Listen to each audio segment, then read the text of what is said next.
Wakati mu kwetegekera okukuza olunaku olw'okuzaalibwa kw'eggye ly'eggwanga okubeerawo buli nga mukaaga ogwokubiri, olunaku olumanyiddwa nga Tarehe 6, bannamagye beenyigira mu bintu eby'enjawulo ebikolebwa okunyweza enkolagana yaabwe n'abantu ba bulijjo. Kati ng'eggye ly'eggwanga ligenda okweza emyaka 45 bukyanga litandikibwawo mu mwaka gwa 1981, abajaasi mu ggye ery'omu bbanga n'erikuuma President bakoze bulungi bwansi mu bitundu by'Entebbe mwe bayise okulongoosa ebifo okusinga ebisangibwa ku myalo.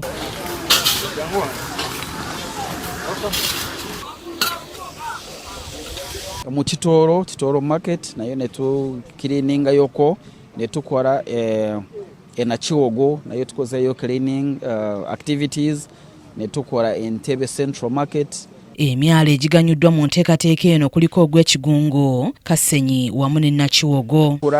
Okubalaga ntino that we appreciate them, naye sikwagamba tuze kola buli kimu kubakolera buli kimu, naye tuze naffe okuteekako ng'enjogera ya leero bweri ku tafaali tuyina katono ke tusobola okubawa abatuuze b'oku mwalo ogw'e Kasenyi awamu n'ab'Ekigungu era baweredde obujjanjabi bw'obwereere ku ndwadde ez'enjawulo. Kasenyi ne tukolayo activities ez'okirininga but also on top of that ne tuteekayo nayo medical camp. Abakulembeddemu enteekateeka eno kuliko Kano Moses Musinguzi avunaanyizibwa ku nkolagana y'amagye n'abantu ba bulijjo wamu ne Major Samson Mucunguzi akulira enkambi enkulu ey'eggye erikuuma omukulembeze w'eggwanga e Kasenyi.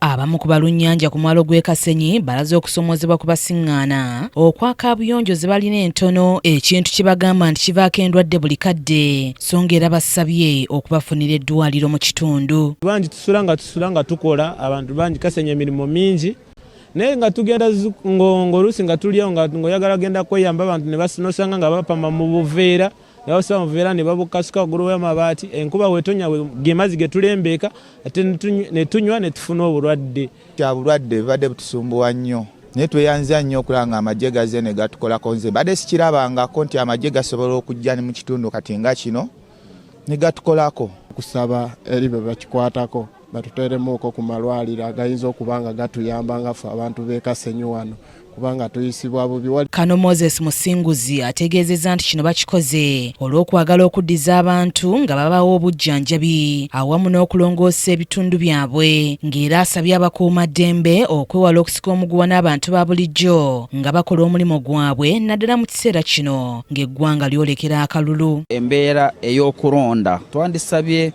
abantu baffe okusinga nnyo ate ffe nga abali mu uniform awamu security services tino bano abantu betuweereza abantu baffe tutegeere engeri gya kubakwatamu obulungi nga tetugenze mu kintu kya kusika miguwa, lwakuba ate buli lwe tusika emiguwa ebivaamu tebiba birungi. Ye Major Samson Mucunguzi agambye nti bawadde abantu obujjanjabi obuwerako. Abataka baffe babendegere wano. Yes, it's very true that we have been treating them from inside tubajanjava kuba munderi, naye leero engeri as a way of giving back kuza mu bantu aba bulijjo tusazeemu ne tuleeta medical camp ne tuteeka wano era tusuubira ekoze omulimu gw'amaanyi because engeri gy'abantu bazeemu wano balaba mu bungi. Sentamu Moses yakusakidde eggulire lino ku KTV Amalindirire.